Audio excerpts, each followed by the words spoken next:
Salam à tous, Baruch Hashem. On a le mérite et la joie de continuer ensemble le livre Le Jardin de la Pureté exclusivement pour les hommes.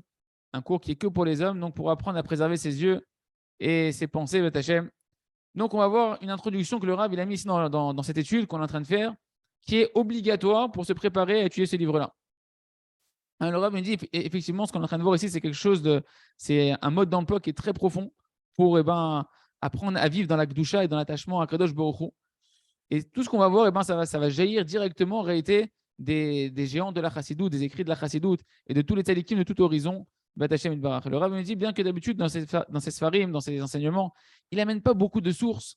Mais là, effectivement, comme c'est un sujet qui est véritablement très, très, très délicat, et qu'on n'a tellement pas l'habitude d'entendre parler de ce sujet-là, et que des fois, dans les paroles de nos sages, il y a des notions qu'on va aborder ensemble qui sont un peu crues, un peu dures, un peu harif, piquante, on va dire, le Rav dit j'ai préféré cette fois-ci m'appuyer sur des épaules solides, des chachamim, des tzadikim, de toutes les générations que tout le monde connaît, et de ramener leurs écrits pour que vous voyez que ça ne vient pas de ma bouche, mais que c'est véritablement la lumière de la Torah. Et donc j'ai un peu glané partout, nous dit le Rav, dans tous les sfarim, soit dans la Gemara, les Midrashim, le Zohar, le Rambam, le Shulchan Aruch, dans les sfarim de Rabbi Nachman de Breslev, de Rabbi Nathan, de son élève, du Baal Hatanya, de la Chassidut de Lubavitch, de Rabbi Pinchas Mikoritz, de Rabbi Yaakov Aburtzera, Sefer HaCharedim, le Chida, le Rachem Akadosh, le Rabbi de Kosk, le Chidush Harim, le Pele Yoes, Esfat Emet, Shomer Emunim, Admor Mudalot Aaron, Ber Mem Chaim, Bekitsour, et encore beaucoup d'autres sfarim que le Rav va ramener en plein milieu des pirushim, des explications qu'on va voir.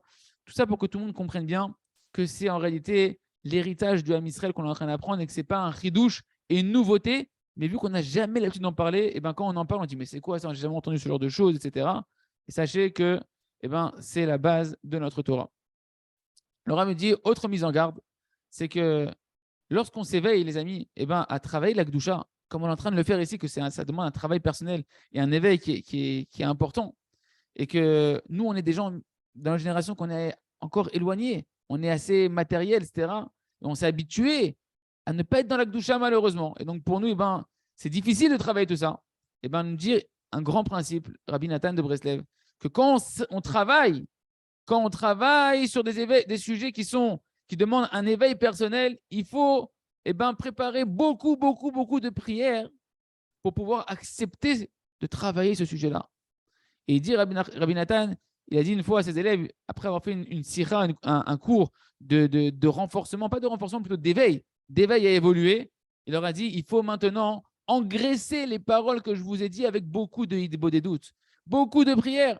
Ken, et le sujet qu'on va aborder, les amis, c'est un sujet qui touche directement la vie familiale, la vie du mariage. C'est des choses qui sont très sensibles, c'est des choses qui peuvent être mal comprises. Et donc, il faut faire extrêmement attention de ne pas mal comprendre les choses et de ne pas détruire sa maison, Chas de Shalom, avec ces paroles-là. Et au contraire, de pouvoir construire et réparer avec ces paroles-là. Et ça, il va falloir beaucoup d'aide divine.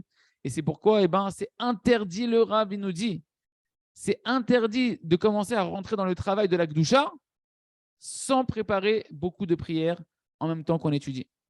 C'est pourquoi le Rav me dit, et on va le répéter durant tout le livre, que tout le but de cette étude qu'on est en train de faire ensemble, les amis, c'est pour nous éveiller au niveau de notre volonté et que notre volonté nous amène à prier sur le sujet.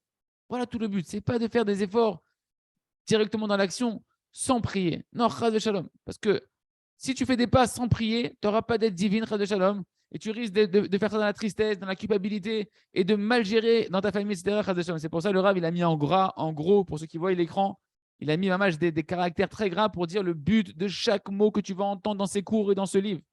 C'est uniquement pour que l'homme, il prie sur le sujet et qu'il arrive, qu'il puisse accéder à monter de niveau en niveau doucement dans la douceur et non pas avec la force de ses bras, mais seulement par la force de la prière. Et donc, le sujet qu'on va voir, les amis, il est important que chacun il le suive du début à la fin. Tu ne peux pas sauter des étapes dans cette étude parce que c'est un sujet qui est très complexe, qui est très sensible et il faut une mise à l'étrier et après rester accompagné étape par étape par un guide qui est expérimenté dans le sujet. C'est pourquoi le livre il a été écrit d'une telle manière que chacun il va pouvoir avancer s'il avance avec le livre et la prière, étape par étape, sans faire des grandes erreurs qui peuvent après être très difficiles à réparer dans son évolution dans la Gdusha. D'accord? Donc les amis, C'est pourquoi cette introduction est très importante. Il faudra la revoir pour s'en rappeler durant l'étude du livre. Et que chacun y fasse attention que à chaque fois qu'il va étudier le livre, se rappeler, je dois prier sur ça, prier pour ça, Ken. Et que tout le but de ce livre-là, c'est que je travaille dans ma volonté, dans la prière. Et non pas que je me force maintenant à faire des efforts qui sont au-delà de mes capacités. Et comme ça, Hashem, chacun il pourra trouver les forces d'avancer et de préserver ses yeux, de nettoyer ses pensées, de retrouver son shalom bayit et amener la douche dans la maison. Il reste qu'on puisse continuer ensemble à étudier ce livre, à prier sur ce sujet-là et à avancer dans la douceur. Chazak, Venit Chazek.